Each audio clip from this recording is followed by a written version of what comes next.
ఇప్పుడు మనం 2024 సంవత్సరం రాబోయే ఎలక్షన్లో మచిలీపట్నం ప్రాంతం అలాగే బందరు కోట అంటారు ఆ ఊరిని.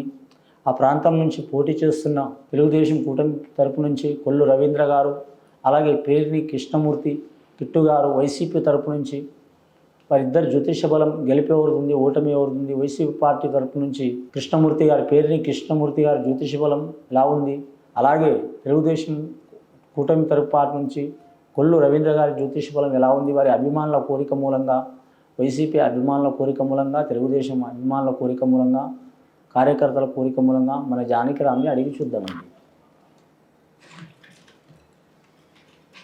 జానకిరామ్ చూడు, కొల్లు రవీంద్ర గారి జ్యోతిష బలం కూటమి తరపు నుంచి, వైసీపీ తరపు నుంచి పేర్ని కృష్ణమూర్తి గారి జ్యోతిష బలం చూడు ఎలా ఉంది, గెలుపు ఎవరుంది ఓటమి ఎవరుంది.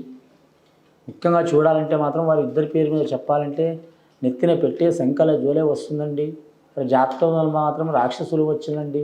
చాలా వరకు వారిద్దరి మచిలీపట్నం ప్రాంతం నుంచి మాత్రం హోరాహోరీగా కొనసాగే అవకాశం ఉంది. అంచనాలకు అందరూ అక్కడున్న ప్రజలు ఓటర్లు ఏ పార్టీకి అంచనాగా అందరూ వైసీపీ పార్టీకైనా సరే, అధికార పక్షంలో ఉన్న వైసీపీ పార్టీకైనా సరే, ప్రతిపక్షంలో ఉన్న పార్టీ వారికైనా సరే, ఇంకా వేరే ఇతర పార్టీలకైనా సరే, మిత్రపక్షాల వారికైనా సరే, కానీ మచిలీపట్నం అనే ప్రాంతం ఒక ప్రత్యేకమైన ప్రాంతం. ఆ ప్రాంతంలో మాత్రం కొల్లు రవీంద్ర గారికి, పేర్ని కృష్ణమూర్తి గారికి కానీ హోరాహోరీగా కొనసాగే అవకాశం ఉందండి. కానీ ఇతర పార్టీల మూలంగా మాత్రం వీరి ఓట్లు మాత్రం క్రాస్ అయ్యే అవకాశం ఉందండి. చివరి నిమిషంలో మాత్రం పేర్ని కృష్ణమూర్తి గారు ఓటమి పాలయ్యే అవకాశం ఉందండి.